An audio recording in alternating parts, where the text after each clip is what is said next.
So I know I'm a little bit late to the party on this, but I wanted to talk about the debate that CNN hosted between Bernie Sanders and Ted Cruz about healthcare. Now, I thought that the debate was entertaining, and I predicted that it would in fact be entertaining. And overall, I came into this debate expecting Bernie Sanders to just completely clean Ted Cruz's clock. And even though I think that Bernie Sanders overall was more persuasive, and I think that he probably was more effective at persuading the average viewer who didn't really know much about healthcare, I don't think Ted Cruz bombed, and I kind of expected him to bomb. Now, there's a few reasons why I think this is the case. So first of all, he's debating from an indefensible position. He does not believe that healthcare is a right. He thinks that health insurance companies should be able to control our healthcare and rip us off. Now, the American people, they have experience with health insurance companies. They hate them. They know that they're getting ripped off. So if you argue that healthcare is not a right, that the government should guarantee to every single citizen, and if you argue that we should be ripped off by these health insurance companies, inadvertently so, but nonetheless, that's the case he's making. He wants the health insurance industry to continue to thrive in the U.S., I think that that's an indefensible position, and more Americans are waking up to the fact that we're getting ripped off. All these other citizens in modern industrialized countries like the United Kingdom, Canada, they have free universal healthcare. Well, it's not free. I mean, it's single payer. You pay into it, but you don't get ripped off by private insurance companies. So I think that Ted Cruz was disadvantaged because, just generally speaking, he was arguing from a position that's less popular based on public opinion polls. Now, second of all, Ted Cruz is incredibly disingenuous. He's very smarmy. We all know this. And he's literally a shill for the health industry. So, for example, he accepted $3.4 million from the health industry over the course of his career. So with that being said, I thought that Ted Cruz was entering the debate at a disadvantage, but I will say that unfortunately, I do believe that Ted Cruz was probably pretty effective at deceiving a substantial portion of the viewers who weren't educated about the American healthcare system because he uses words well. And Bernie Sanders even pointed this out. I mean, Ted Cruz, he's a great lawyer. Ted, you're a good lawyer and you use words well. Thank you. But I mean, I don't want to over-congratulate Ted Cruz because I do think that Bernie Sanders still defeated him pretty handily so. But I think that Ted Cruz did hold his own, given that he had just completely bullshit and disingenuous political positions when it comes to the American healthcare system. Now, with that being said, Ted Cruz still embarrassed himself several times, so I expected this, but I mean, he literally congratulated a woman for having MS. Congratulations on dealing with MS. It's a terrible disease, and congratulations on your struggles dealing with it. Oh. Now, to no one's surprise, this probably isn't the most embarrassing thing that Ted Cruz has ever done in a debate.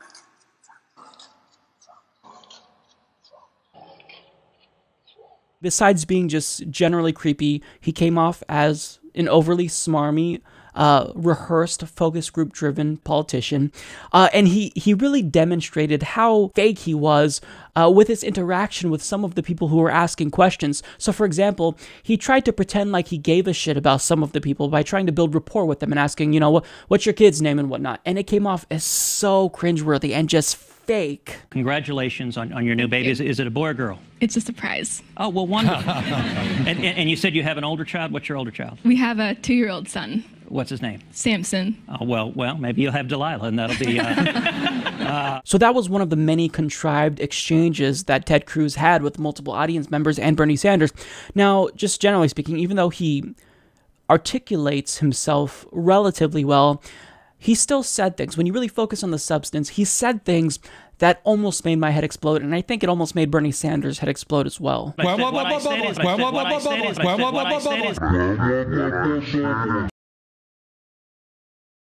with that being said, I do want to address particular moments from the debate that I found interesting. So the reason why I think Bernie Sanders came out on top and was probably more persuasive overall is because Ted Cruz basically made Bernie Sanders' point for him a couple of times. You're paying more for it, and your deductibles are higher, and you know who's making out like gangbusters? The insurance companies and those in government whose solution is let's have even more government control. Sanders, this thing isn't working. You know, Senator Sanders. I find myself in agreement with Ted. He's right. The function of insurance companies is not to provide quality health care to all people, to make as much money as they possibly can. Ted, let's work together on a Medicare for all single-payer program. So we're finally going to get insurance companies, private insurance companies, out of our lives. So I'm really glad that he alluded to the fact that private health insurance companies are ripping us off, but he still holds contradictory views because on one hand, he acknowledges that the health insurance company is really ripping off the American people, but on another hand, he wants to cut government-run programs, and he still implies that a government-run program like Medicaid or Medicare that is inferior to the private insurance industry. You know what that solution is? Massive cuts in federal funding for Medicaid. So, I mean, it was really frustrating. Like, I wanted to bang my head against the wall because Ted Cruz makes the point that these health insurance companies are ripping us off. However, he wants to make sure that there's no public option, and he also wants to cut funding to government-run healthcare programs.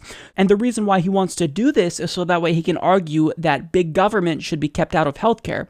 So, in other words, he wants to break government-run healthcare programs like Medicaid and defund them so that way they don't work, so that way he can bemoan a government takeover of healthcare. He's doing this because if we do have a Medicare for all system, then the private health insurance companies would be obsolete, and Ted Cruz loses millions of dollars in campaign contributions from them. And this is why he desperately tries to convince us that countries with better healthcare services that actually guarantee healthcare, like Canada and the United Kingdom, well, they're actually worse off. But I mean, that's demonstrably false. He wants you to think that, you know, countries with single-payer systems and universal healthcare systems of some sort, that they're actually worse off because the waiting times are so bad that citizens die all the time. That's what he's implying here, and he brought up several anecdotes to illustrate why these programs are so bad. A couple of stories from the United Kingdom. In Glasgow, Scotland, the Queen Elizabeth University Hospital was so overburdened this past January, it turned away 3 women who were in labor because they couldn't take care of them. You know, it's cute that he thinks that just bringing up a couple of anecdotes could prove his point, but the fact is that their healthcare systems in Canada, in the UK, are better than ours. And if you really want to bring up anecdotes to prove your point, Ted, look, do we have all day? Because I could talk about 100 anecdotes that demonstrate why the American healthcare system is horrible, why it's completely inferior, and anyone who is an outsider looking in knows that. And it's funny because right as Ted Cruz was making this point, I had my friend who lives in the UK say, he's totally lying right now. And I saw people on Twitter tweeting out saying, I'm from Canada and we love our healthcare system, and Ted Cruz is lying. So in sum, I think it's very clear that Ted Cruz wants you to think that government-run healthcare programs are the boogeyman. But what really is the boogeyman are these private insurance industries that rip us off and that decide whether or not they're going to cover us. And we know that they don't want to cover us, and they try to deny care all the time to us because that's how they make money. They literally make money by denying coverage to us. And Bernie Sanders did a phenomenal job at explaining how they rip us off multiple times. Why would an insurance company want to provide care to you when having a baby is a fairly expensive proposition? You don't make money doing that. Ted talks about giving people choice. Here's your choice. You got cancer and you go to the doctor and the insurance company says, we're not going to cover it. We can't make money on you because you have cancer. You have a pre-existing condition. And here's another choice you can have if we get rid of Obamacare. If you have diabetes and you're spending a whole lot on health insurance, the insurance companies will say, sorry, we're only going to spend X dollars because we got to make money off you. That's the function of private insurance. Now, I want to get to a really important part of the debate where I thought that Bernie Sanders just nailed Ted Cruz. So he asked Ted Cruz if he thought healthcare was a right, and this is what happened. Ted, let me ask you a question. Sure. Is every American entitled, and I underlined that word, to health care as a right of being an American? Yes or no? You know, I'm glad you asked that. You know, right is a word you use a lot. Let's talk about what rights are. Rights mean you have a right for government not to mess with you, for government not to do things with you. If you look at the Bill of Rights, the Bill of Rights, free speech means the government can't silence you when you're speaking. So what is a right? Is access to health care. What is a right is choosing your own doctor. And if you believe health care is a right, Why on earth did you help write Obamacare that caused 6 million people to have their health insurance canceled, that had them lose their doctors, and had people like LaRonda who can't get health insurance, can't afford premiums? You're denying her what you say is her right. Well, two things. You didn't answer the question, although I interpret your question to be that LaRonda does not have a right. No, that's not what I said. What I said is I heard the Bill of Rights. I got the Bill of Rights. Access to health care is a right. She has access. But you don't have enough money. Choosing your doctor is a right. Look, you have access right now. Go out and get a really great health insurance program. Oh, you can't do it because you can't afford it.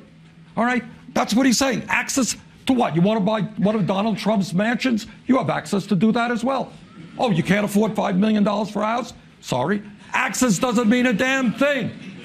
So I thought that that was just a really artful dodge, and I had the same reaction that Bernie Sanders had when I heard Ted Cruz make that case. Look, here's the thing. The point of forming a country is that we pay taxes in return for services from the government. The government builds roads for us. The government has a military that's supposed to protect us from external threats. The government is supposed to make sure that we are alive. And I think healthcare is a crucial part of that. And Bernie Sanders brought up a phenomenal point. He says, access doesn't mean a damn thing. And I think that right there was the highlight of the debate for me. Access doesn't mean a damn thing. I have access to anything I want, basically. I mean, the possibilities are endless when it comes to what I have access to. But the problem is that if I don't have money to purchase these things that I do have access to, it doesn't mean a single thing. And that's what Ted Cruz doesn't get, or he does get and just doesn't want the American people to catch on to. Healthcare is a right. I think that is a non-negotiable position, and even if you want to make the constitutional case that healthcare is not a right, well, then I think that you should argue that we should amend the Constitution to codify healthcare as a right, because a government that can't even keep its citizens from dying, from getting sick, that is a government that is illegitimate. So, I mean, in the end, I think that the takeaway from the debate that really summarizes my position and Bernie Sanders' position pretty concisely can be boiled down to this right here. The United States is the only major country on earth not to guarantee health care to all people as a right. I believe we should move in that direction. The ACA has been a step forward. We have got to go further and join every other major country on earth and say that if you are an American, you are guaranteed health care as a right, not a privilege. There you have it. That's the main takeaway. Healthcare is a right. If you think that Americans should not have access to healthcare, I think you have a morally indefensible position. I also think that you have a legally and constitutionally indefensible position. Healthcare is a right. And if you don't think that there's a constitutional or a legal right to healthcare, then you should argue that it should be a right. Because someone who claims to be a Christian like Ted Cruz, you should follow the lead of Jesus. And you should actually advocate for healthcare as a right and actually try to work with Bernie Sanders to codify a single-payer healthcare system into law. But again, Ted Cruz doesn't want to do this because Ted Cruz gets millions of dollars from the health insurance industry.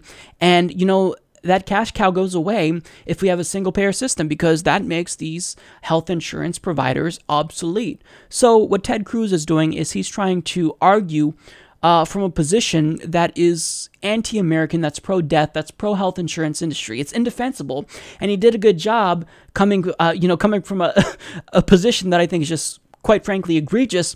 But in the end, I think Bernie Sanders, he won. He won because not only does he have the right position, but I think he's more influential in communicating the correct message that healthcare is in fact a right, and anyone who disagrees is just a scumbag. Support this podcast by joining the independent progressive media revolution today at humanistreport.com.